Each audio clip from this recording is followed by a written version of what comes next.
Hello, South Holt, and welcome to the Nightly News with Stormy Millen, Clifford York, Sarah Gordon, Laura Bonus, Emily Ripley, and Clayton Book. And now, here are your news anchors, Laura Bonus and Clayton Book. Hello again, South Holt. Are you ready for the third edition of the Nightly News? I'm Clayton Book. And I'm Laura Bonus reporting all the news at South Holt. 36 elementary students rode in style as a reward for their fundraising efforts. Stormy Millen has the story. Pizza and a limo ride aren't typical events for elementary students, but that's exactly what 36 students got as a reward for their hard work and participation in a school-wide fundraiser.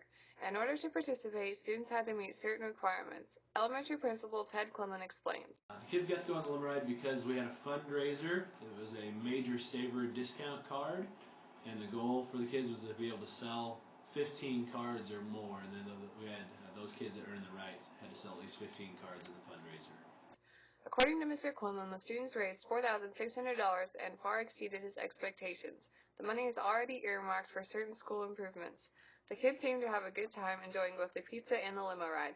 However, the large number of participants caused some problems. We had 36 kids, and because the limo only seats 10 people, we had to do it in 4 shifts. We did 4 shifts of about 10 kids, and they all had a chance to ride from the school to Zeke's and then to Forest City back. So all 36 kids had a chance to kind of ride around town in the limo. With such surprising results, Mr. Quinlan plans to repeat this fundraiser again. Looks like those kids are having a blast. Sure beats the school bus. The volleyball team didn't have such an easy ride as they were knocked out of the first round of the district tournament.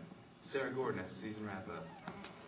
South Holt Volleyball ended its season with a hard-fought first-round 2-1 loss in the district tournament to the Braemar Bulldogs. Their final record stands at 2 wins, 21 losses, and 4 ties. Although the team suffered through a difficult season, Coach Heights looks forward to much improvement next year. Even though the season didn't go as planned, Coach Heights still had fun in her first year as head coach at South Holt. She plans to change a few things for next year, but has her hopes set on an improved team. Spirits were high and the number of activities kept South Holt athletes and fans keyed up for the night's homecoming game against the Craig Hornets. The 2007 homecoming week consisted of many activities, including window painting, class skits, the pep assembly, and the co-ed volleyball game.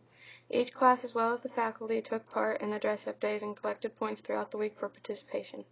The 2007 homecoming court included attendants Gracie Alley and Taven Nelch, Rachel Kreider and Ethan Killen, King and Queen of 2007 Rebecca Schaefer and Clayton Book.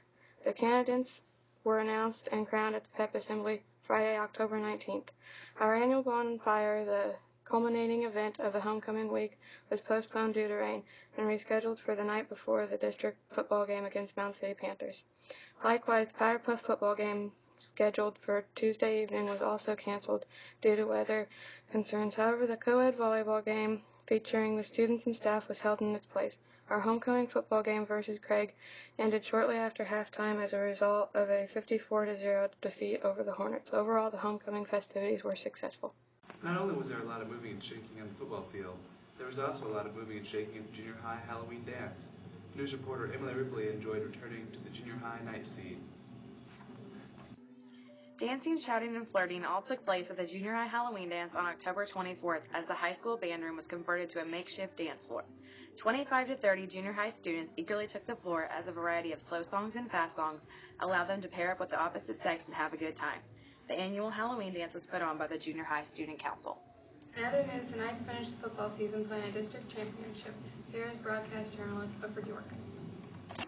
The South Holt Knights finished their season with a 5-5 record, going 3-1 in district action.